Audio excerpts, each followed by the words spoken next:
And we're live. Welcome, friends, to the Daddy Rips and DPZ Bowman Baseball Show. I am your host, DPZ, and my co-host, Daddy Rips, over here, joining us live. This is episode 2. And, a lot has happened in the last week. Really, nothing's happened in the last week.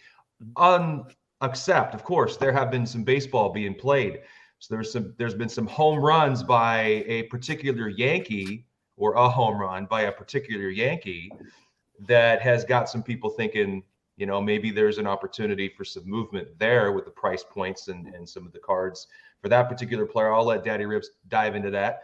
But before we do anything else, the first thing we're going to do is we're going to give some hot takes again, because I feel like the last episode, Daddy, what do you think? The last episode, there's some feedback. There's a lot of commentary on the Trout pick. There was some commentary on your Bo Bichette. I know some people that are buying Bo Bichette right now because of that pick, the Daddy Rips to pick. Ronnie Mosciano as well. Oh, there are my people gosh. moving on it. Yeah. So talk to me, brother. I'm What do you think? stoked. How you feeling? I'm glad because I last week I said Ronnie Mauricio picked to rip. He's hit 2 spring training bombs. The one was an absolute monster shot. And it's just so fluid. It just looks too easy. He's gotten bigger.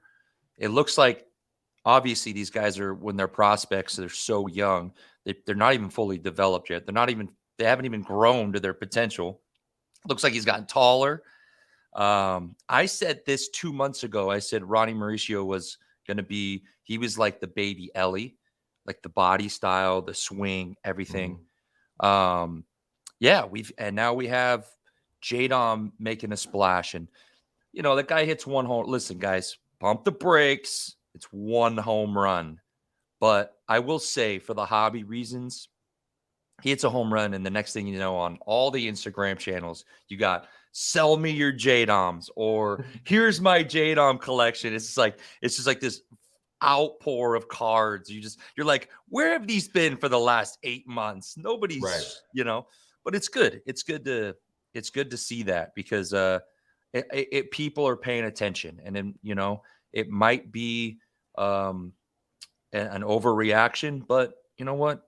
Who cares? If you see a home run and you like a guy, go buy his cards.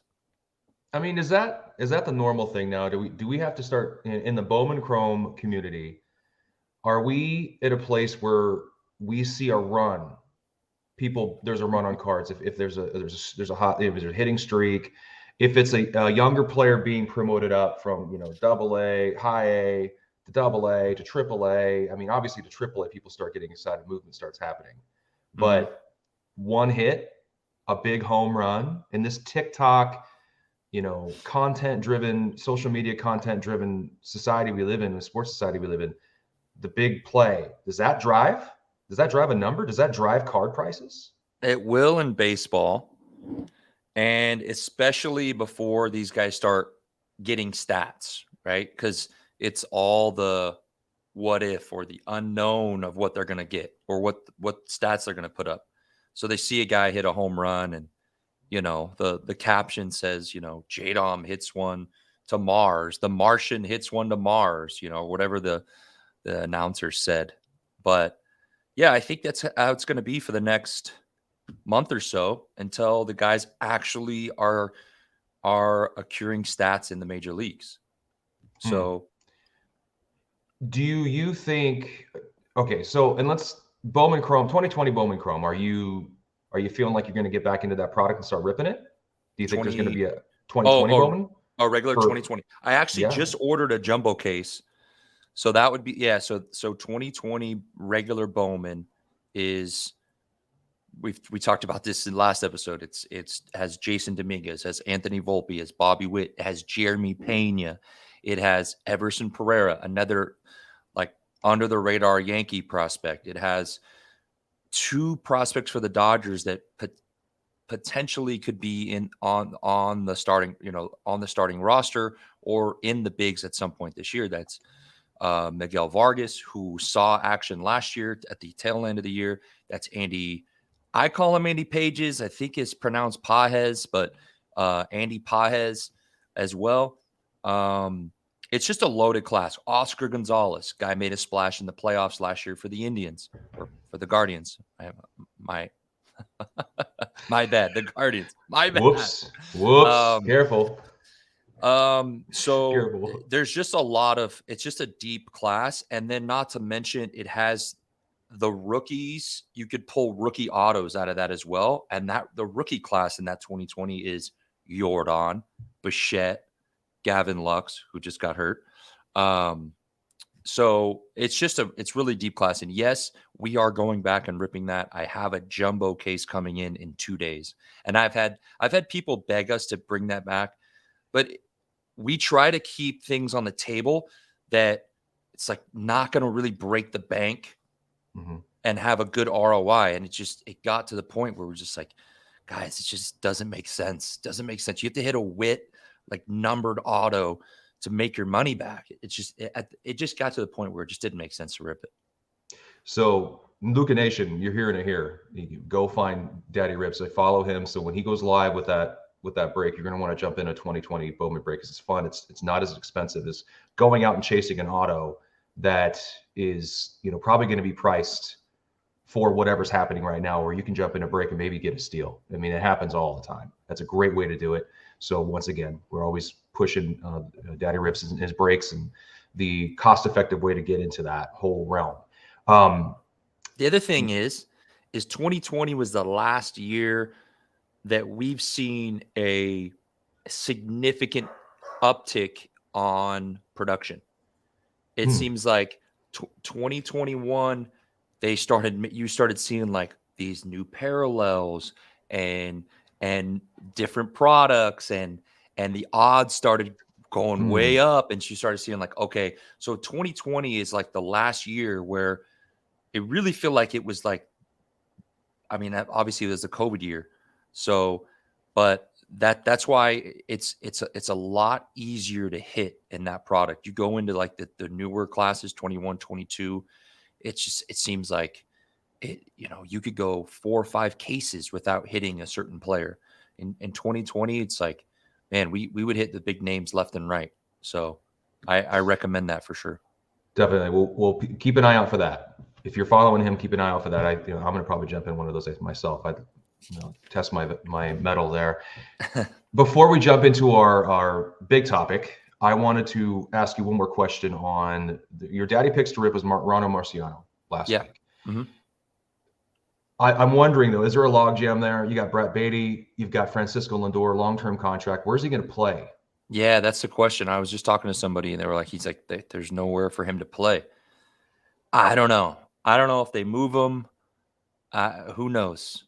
It sucks because he's like at that age. It's like he's got to get in the bigs, and then we're going to talk about this week's pick to rip. It's kind of like the same scenario with the age. It's like you got to kind of at that like tipping point where you guys got to play. So you either got to find a way or move pieces to find a way or move him. Yeah, and be sure to talk about that when you give your pick to rip, why the age is so important, because age in prospecting is a big deal. And a lot of people overlook that. They get excited about where they rank, but they're not looking at the age, and the age matters. We talked about catchers. We talked about pitchers. We talked about the positions that matter. Age also matters. You want to think about that. You'll hear about that a lot. We have a very special guest coming next week that'll talk about age. He talks about age a lot. You'll be excited to. I'm sure everybody will be excited to see that. But yeah, when we get to that point, please speak on that more so we can understand it. So moving out of a big market is something to be considering too when you're thinking about Ronnie Marciano. I mean, if he moves out of New York and say he goes to Kansas City, I don't think that'll happen, but that could be a problem. Maybe not with Bobby Witt matched. I don't know, but Bobby Witt, he's a shortstop too, so that probably wouldn't happen. Or he could go to third, who knows? But the point is, like, you go from a big market to a small market, that can sometimes affect things, right? Vice versa, going from a small market to a big market can help. Yeah. So it could, the small market thing, I look at it maybe in a different angle. It's like maybe he could be the big fish in the little pond. And where he's putting up so like there's just crazy stats on one team and just maybe that could be a guy's carrying a terrible team and that he's carrying this team to the playoffs. So there is some sort of like positive on the smaller markets, But when it comes to card values, like when you're talking those big market, just the fans and the overall, just the overall light that goes into those cards and those players is way more detrimental on the big markets, because you have more eyes on them. So it could be good, or it could be really bad, because then you're just the team's getting piled on. I mean, I remember last year Joey Gallo was getting booed in New York, and it's like if he was on like the Rangers, he's not going to get booed in Texas. He's not going to get booed in Oakland. He's not going to get booed. But the Yankees were booing him. And so then he goes to the Dodgers. He's like, man, I feel better now. It's like it's getting booed by my own fans. So right, yeah, it could go either way, right? You're right. You're right.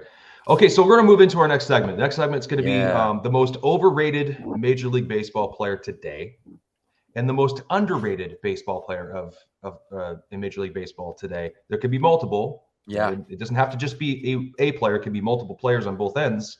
But I will kick it off. I came up with my most overrated player in baseball is Aaron Judge. Aaron Judge. I think Aaron Judge I think he was a contract year for him. So I'm not taking away from the historic season he just had. 62 home runs. That's what an accomplishment. They didn't go far into the playoffs. And we all know New York Yankee baseball, it's about winning championships. So individual awards are not as important. You got to win championships in New York. That's what matters. That's what the precedent is. So the historic feat is nice, but I just don't know if it matters. He got the contract. I'm glad he stayed in New York. I think that's great for baseball. Even though the Giants could have been a good fit, it's good for baseball that he stays in New York. But I don't believe he performs to that contract what he's supposed to. He does not perform for that contract. I don't think he does. I think he regresses over time. I think he's hurt again. I don't think he plays a full season this year. I think he struggles to stay healthy the rest of that remainder of that contract. I don't think his production matches. He's number 2 on the Major League Baseball top 100 players list. Number 2 behind Shohei Ohtani, another guy I feel like is really, really good, but he's only been playing for a few years and he was hurt at the beginning as well. So there is some recency bias. I get it. It's the top 100 right now. So right now, I guess it's kind of fair to put him. I mean, in the top 10, I get it. Number 2, I think it's highly overrated. The reason I make this statement, because it has to do with the contrast to the most underrated player that I think exists in baseball today, one of the most underrated players, and that is Christian Yelich. And Yelich. Oh my God, this podcast is going to get a little. I know. I think Christian Yelich. I mean, all our Milwaukee fans are going to be excited. No, I'm just talking about my picks. I'm talking about yeah. Yeah. Okay. So I'll finish off here. So I brought some stats to the party just because I didn't want to just start throwing out stuff. I want to be informed and give you statistics. Yeah. So I ran from 2016 to 2022. That was the time frame, the window of time. I compared both Christian Yelich and Aaron Judge. So each of them have won an MVP at this point. So that's an equal stature. Yelich, though, in that time frame has batted .277. In that time frame, Judge has batted .266. Now, these aren't huge differentials between the two, but the way these two players are perceived is monumentally different. So home runs, 154 for Yelich, 220 for Judge. Obviously, he's going to get the nod there. But that is the only category out of some of the bigger categories where he leads Yelich. Yelich has 516 RBIs, 497 for Judge, 975 hits for Yelich, 748 hits for Judge. Yelich is the better baseball player. He's the better all-around baseball player. And it's not even, in my opinion, it's not even close. I think Yelich is the better baseball player. I think when it goes down, I think he will be perceived. Judge is a big player. He's in New York. He's going to always get that attention. Just like I think Derek Jeter was somewhat overrated. I don't think he was as good. I mean, he was a great player, but he played in New York and he won a lot of championships. And in baseball, that is not as important. I think he's always been overrated, Derek Jeter. I think Judge is getting that treatment as well. He's overrated. I think Yelich is in a smaller market team. He's got his MVP. Yeah, he hasn't been playing as well, but overall, he's a better ball player. He's not even ranked on the MLB top 100. He's not even ranked. So you've got Judge number 2, Yelich not unranked. I think he's just a better player. And I think All this right. year he's going to have, and we talked about comeback players. I think this year Christian Yelich is going to come back and show why he's that guy. But I think over time, in the next like 3 or 4 years, Yelich is going to prove to be the better player overall and continue Yeah. on that trajectory. All right. So I'm going to put mine's going to be devil's advocate here now. Right. You ready for this? I'm ready. My overrated player is Christian Yelich. I swear. That's why I was like, I'm folks, we did not talk before this We did episode. not. We did not talk before this episode. This is actually and here's purely my real. notes. Christian Yelich. Got All it. right. So first 2 seasons with the Brewers, he had 80 home runs, 200 RBIs, 52 SBs, and an OPS of over 1,000. He had like 1,000 one year and like a 1,001 or something. That was 277 games. His last 3 seasons, one was plagued by injury, but he had 2 like semi-full seasons. 35 home runs, 130 RBIs, only 32 SBs, an OPS in the 740s, and that was with 50 more games played. So I don't know if it's lingering injuries. I don't know if it's just, the 18-19 season, those 2 seasons when he came over, that team was really good and they had a lot of bats around him. I don't know if it's just he's not protected in the lineup. I know they brought in some players. Would they bring in like Jesse Winker and a couple other players? I don't know if that's the case. And I talked to my buddy Sleevey. We were talking about this, and he was like, it could just be the age getting it. It's just like lingering injuries. He's not stealing as much. He's not, it could be. So it's so crazy because you're like my underrated. You're underrated and my overrated are the same player. It's pretty crazy. I have my asterisk next to Yelich is just he has to prove himself this year. You're in season 6 as the Brewers, and those two seasons he had 80 home runs and he didn't even play a full season. I think he missed like 20 games the first one season and like 17 or 18 the second. It's pretty crazy, his stats. And that OPS is wild. Like to have an OPS for 2 straight seasons like that is so hard to do. So hard to do. It's like it's one of the reasons why Trout is put so high on the pedestal. It's because I don't think he's ever had a season under 900 OPS. He's always in the 9s. So it's really hard to do. But I just have him as my overrated and just like as an asterisk. Like he's got to prove himself this year. You have to do it.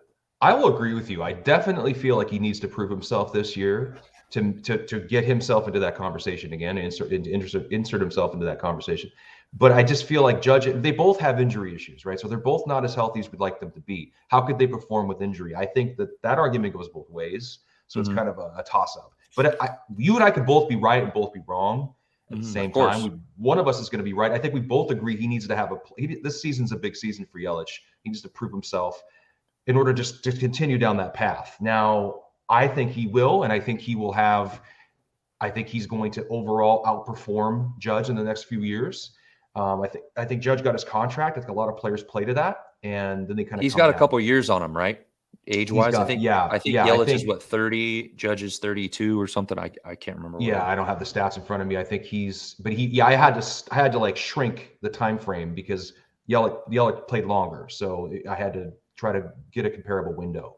I probably should have taken the first 2 years and inserted them because it would have been similar and would have been better contrast there. But still, I feel like the numbers are kind of like in the middle.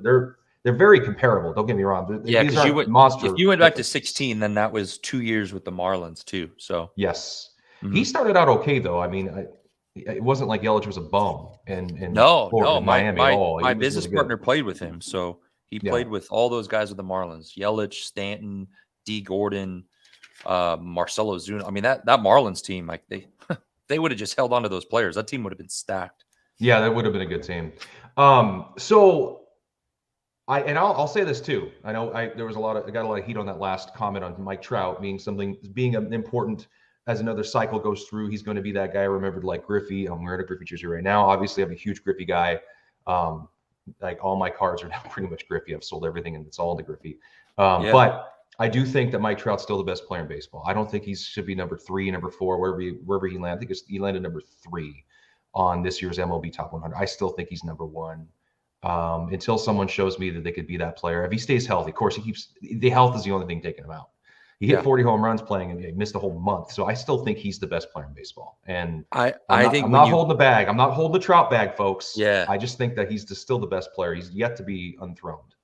That the wear and tear. See, I think mental health is something that is not really talked about, because when you're talking in baseball, you have 162 games spanned over 200 plus days, and you're grinding day in and day out. There's times where you're getting out of bed and you're like, I don't want to go to the gym, or I don't want to go to the take batting practice. Like I just, you're so run down, and then you don't make the playoffs, and then you don't make the playoffs, and then you don't, like, I think some of these players, Mike Trout, like, the older you get, your body is getting worse and worse.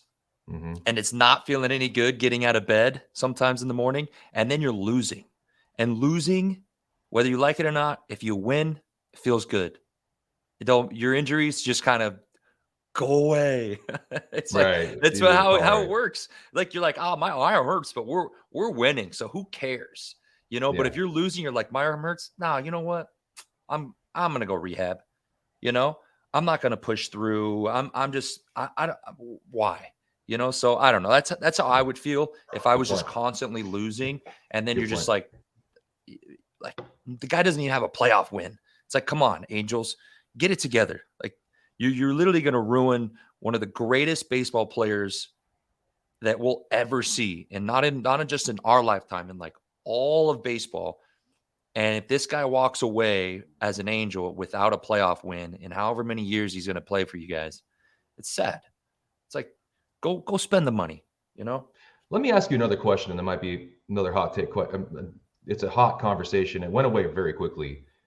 And, I've heard some things myself that I won't get into too much detail on here in this episode. But is there any merit to the HGA accusations that all of a sudden came and went, and MLB quickly went? Psh.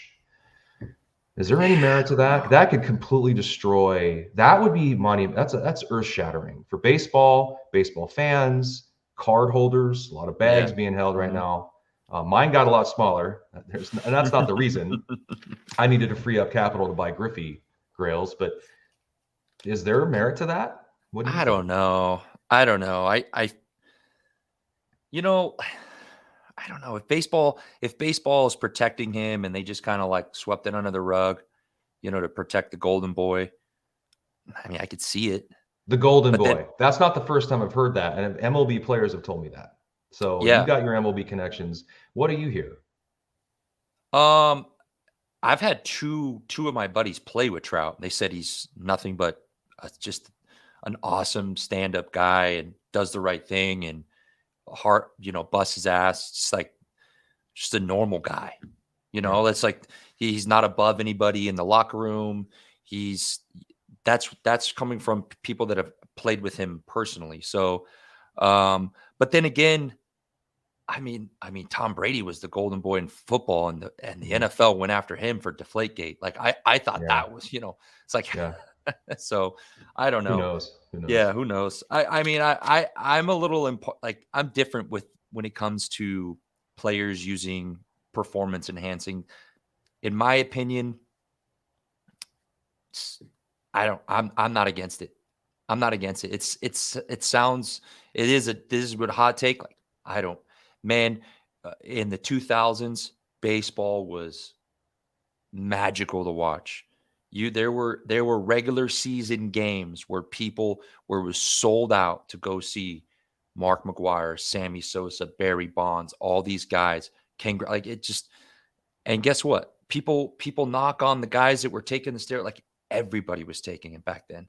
The pitchers were taking it to face the hitters that were taking it. So, well, Griffey wasn't. We know that because he broke down completely. Oh yeah, no, Griffey, a shell of himself, and that was the great proving point there. sadly, but also, thankfully in a way. But yeah, Barry Bonds, in my opinion, I think he's one of the best to ever play. I don't even care. I'm with you on that. I enjoyed that in the late '90s. That was so amazing to watch. But I still think, I hold Griffey in higher esteem for lots of different reasons. But I think Barry Bonds was just, probably the better all around baseball player, and when it all ranks out. So. Okay, well, moving along, let's kick it into the Bowman draft. Anything, wait. Whoa. What are we doing? You got more people. You got more underrated. people. I got underrated. You got underrated. Sorry, I didn't even give you the chance right. for that. Fire away, man. All right, we're going to play a game. Ready? You ready for this game? Okay. I'm ready. I'm going to give you some stats on a pitcher, and you tell me what do these stats kind of line up with? All right. 2.54 ERA. This is last year. 2.54 ERA, a whip of under 1, 194 Ks in 148 innings. Interesting. It's not Verlander. It's not Walker Buehler. Is it an Astro? Christian Javier. That's what I thought. He's that. I was like, he killed us in the playoffs. I was like, this guy's really good. This guy had an 11-9 record with that ERA and that whip on that team. 11-9. He had 0 Cy Young votes coming off I believe he won Rookie of the Year in 21. And his problem was he couldn't get into the 7th inning because the strikeouts were so high. His pitch count was so high. So, which is the record to me is crazy. This guy, with that offense, if he pitches even in that realm, even a 3 ERA with a 1 whip, guy's going to win like 18 games this year. And he's just progressively going to get that stamina, and he's going to the numbers are phenomenal. I mean, almost 200 strikeouts, and I think the first like 4 or 5 starts, he didn't even make it out of the 3rd or 4th inning because of just the pitch count.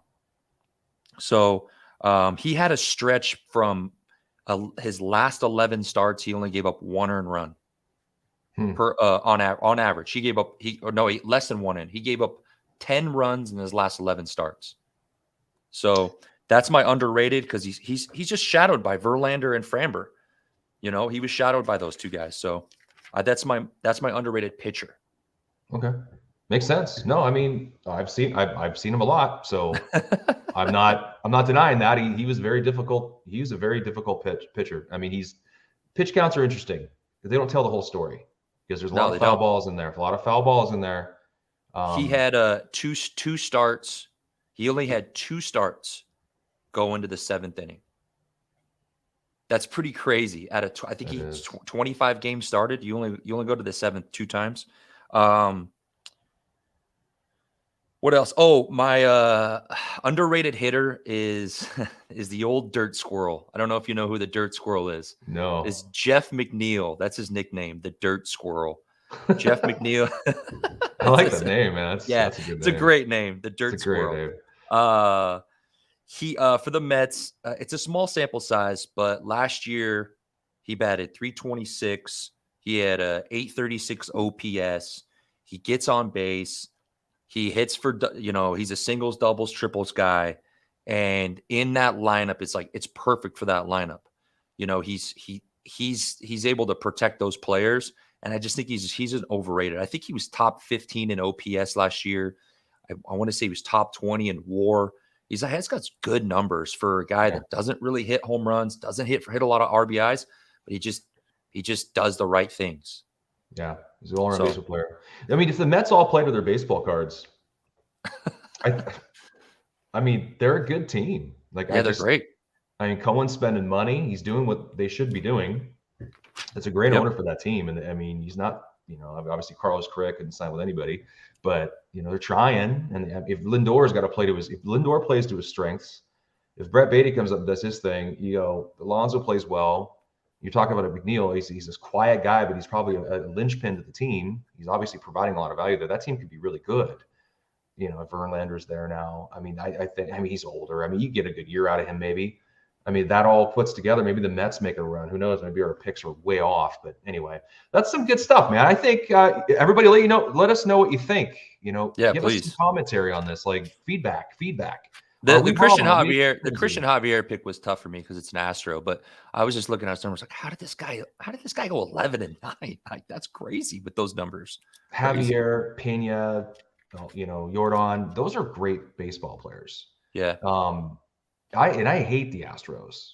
I'm conditioned to not like them. I think a lot of baseball.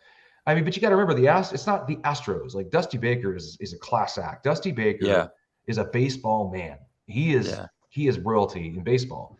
And he turned that stuff around. I can't believe I'm saying all this stuff out loud, but he's just an Astros manager now. I mean, he was a long time, Red and Giant manager. He was in Chicago Cubbies for a minute. I think that team is still really good, and it's Bregman and Altuve. Those are the poster children for all that garbage. Those are the guys that get all the. We talked about it last week. They get all the boos. They get all the hate. Pena. These other guys, they weren't part of that. Those guys are clean. It's like the steroid era. They're not taking anything. So don't get after them. They're a good team. I like the picks. Those are good picks. I think Houston's definitely going to be a problem this year. They're going to cause a lot of problems in the American League. So we talked about the American League being stacked. It'll be very interesting to see how that all plays out. Yeah. Moving along. Let's get it. Is that all you got? Yeah. Mm-hmm. Cool. Guys, give us commentary. Let us know. We'll probably clip some of this stuff so you can talk about it and maybe, go after each other. I know we got some hot takes on the underrated and overrated. We'll see how those pan out, how wrong we are. We'll probably have to, we'll come back and we'll revisit these picks as the year progresses and see who's right and who's wrong. Let's talk about product. You're ripping product, and we'll finish on this. You're ripping product. So this year's 2022, we talked last week about the differences between Bowman Chrome, and Bowman Draft. Walk us through these products. What's the hit rate? Who are the players that are important, that are becoming important? Walk us through the products themselves for this year. What are you seeing? What your recommendations are? So 2022 regular Bowman it goes Bowman, Chrome, and then Draft. Let's go in order. So regular Bowman, you're chasing Ellie De La Cruz.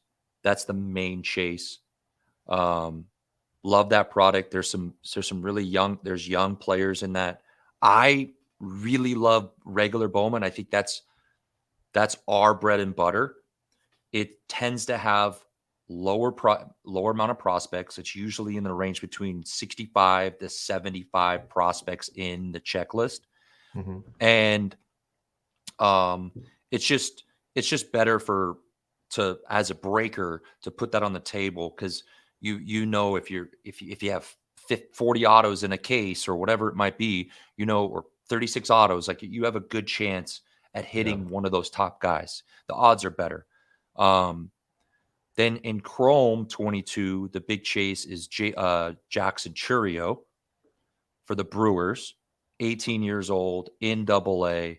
You might see the bigs much sooner than people think with that Brewers team. And then in 22 Draft is Jackson Holiday, Matt Holiday's son. He's the big chase. There's many other players in that. Elijah Green's in that. Zach Neto for the Angels, Brooks Lee, Chase DeLauder. There's so many players in that. The problem that I have with Draft, and yes, we rip it. It doesn't matter. It's Bowman. Just the checklist is so deep, so deep. It's in the hundreds for autos, and there's a lot of pitchers. Bowman and Bowman Chrome tend to be way more hitters. Most of the hitters are international. Those are international driven products, right? Draft is all the guys coming out of college or high school, and it's just pitcher loaded. So you're going to see so many more pitchers, and it comes out of a case. You're talking, if you have whatever it might, 36 autos, you're just like, you're going to hit probably 20 plus pitchers. It's just how it is. In regular Bowman or Bowman Chrome, man, there were times we ripped a case of HTA and we're like, man, we saw two pitcher autos in the whole case. So, which is much better for your ROI when you're talking the chances of a hitter panning out to a pitcher. It's worlds different. So that's kind of what 2022 layout's been.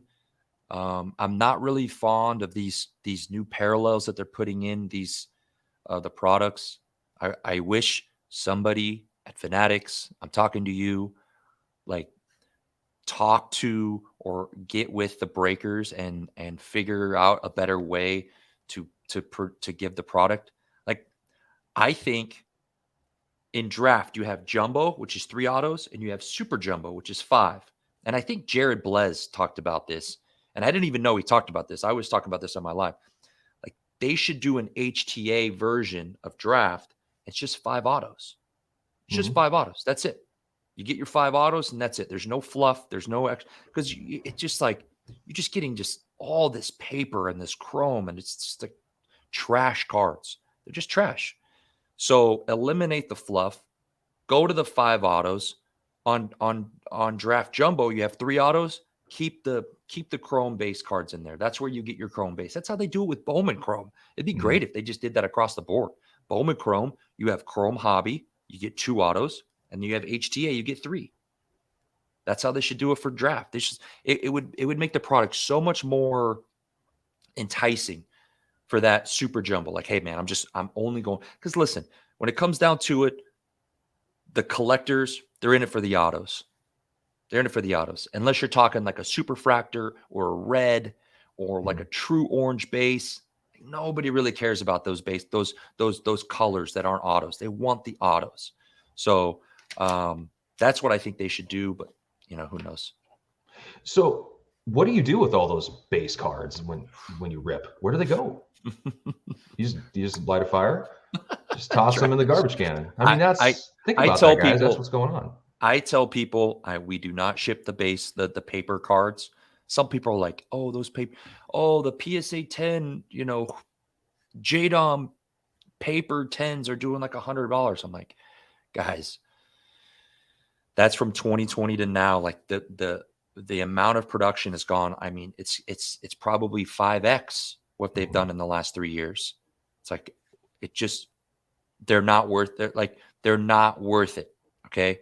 You should not be spending $30 to grade a $1 card. Not even a $1 card. Some of these paper cards are not even worth anything. So I don't know. I literally I'll be on the live and I'll just be like pew pew right in the trash. Or someone will be like, hey, will you ship me the papers? And I'll go, yeah, come get them out of my trash can. Yeah, I'm not shipping those. Yeah, the ROI on that's not making sense. It's not penciling. My son loves watching it because we turned the volume all the way down. But he loves watching. We love watching because he can spot the refractors. He's like, Dad, he knows exactly where they're at. I'm like, oh yeah, he just kind of flips them out. And he knows exactly where they're at. You go through and you set the refractors aside. He's a refractor nut now. He's like his dad. He just loves the refractor, which he's slowly becoming us. But it does beg the question on production. Like how much are we producing? Is it necessary? I feel like if you just listen to the breakers, you listen to the collectors, you're basically wasting money. You could just condense the product down to what people want. But then would that affect the odds though? I mean, what does that do to the odds? They make retail. So it's like, all right, if you want to chase the chrome bases, just go get in retail. They have all the blasters and the fat packs and the the megas.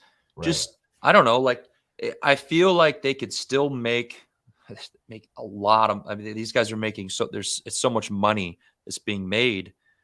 But in the same sense, they keep like you had one parallel, and I'm guessing it probably adds another 3 to 5% in production because that one parallel, now everybody in the set needs that one parallel, and then it's true. And get rid of the sticker autos. That's my big thing. It's like we don't need sticker autos anymore.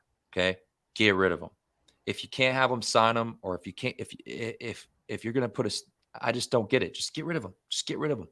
Because those cards like really don't hold value when it comes down to it. Like when it first comes out, if you hit a Jackson Holiday sticker auto, it'll sell.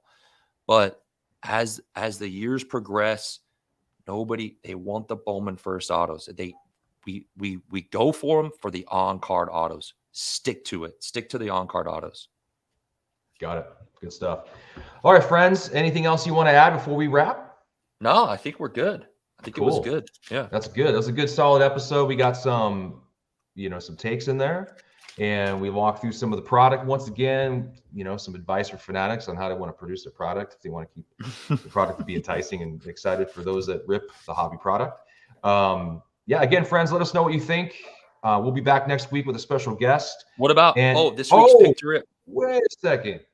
The whole key of the show. Yeah. Our call sign. Daddy's pick to rip. Before we jump off, what's the daddy's pick to rip for this week? Garrett Mitchell. Tell me why. He's in a product that's he's overshadowed by Jordan Walker, Zach Veen, Robert Hassel, like Nick York. There's a lot of players, and he's in 2020 draft. He is old. When I say old for a prospect, he's 24, but the Brewers team needs help.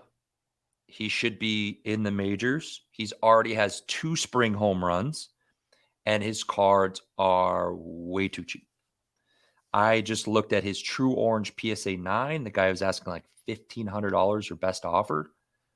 Guy would, is probably wow. Probably you could probably get him into the probably get a card like that for less than $1,000, and he's got a lot of pop, but the age is a little worrisome to me. But he's so cheap. It would be a risk that I would be willing to take. Being on the Brewers, he got bigger. I think he was plagued with some injuries last year, but like I said, he's overlooked by a lot of guys in his class, and that's my pick to rip. Last week's pick to rip is looking pretty good right now. So yeah, that might be something to consider. Yeah, Garrett Mitchell, Milwaukee Brewers, 2020 class. 2020 draft products, 2020 draft product. Go check it out. Go check it out. Look on eBay. Try to find a good deal. Again, we're not giving you financial advice. We're not telling you what to buy and how to buy it and how much to spend. We're telling you to try to do it as cost effectively as possible through, breaking, which is obviously the best way to do it. But keep your eyes and ears peeled for Daddy Rips. Follow him at Daddy_Rips. He's going live often and he's ripping. It's a lot of fun. Jump in there. Maybe try to get a Garrett. You might be doing a Garrett Mitchell rip here soon, right? You're going to do a Bowman draft? Maybe. Oh, okay. Yeah. All right. So there you go. All right, Luca Nation. You've heard it here first. All the picks, all the good stuff. This is the Daddy Rips and DPZ Bowman Baseball Show. This is our second episode. We'll see you next week with a special guest, and we'll have some more fun talking about baseball. This guest is going to have their picks too as well, so we'll be sharing that. Thanks for joining us. Appreciate you guys. With nearly 40 years as the most trusted resource for collectors, dating back to the first Beckett magazine in 1984, Beckett has been the brand that bridges generations of the hobby. We're happy to be partnering with Beckett and look forward to keeping you all updated on the big things happening at the company in 2023. Beckett. It's the name you know and the name you can trust.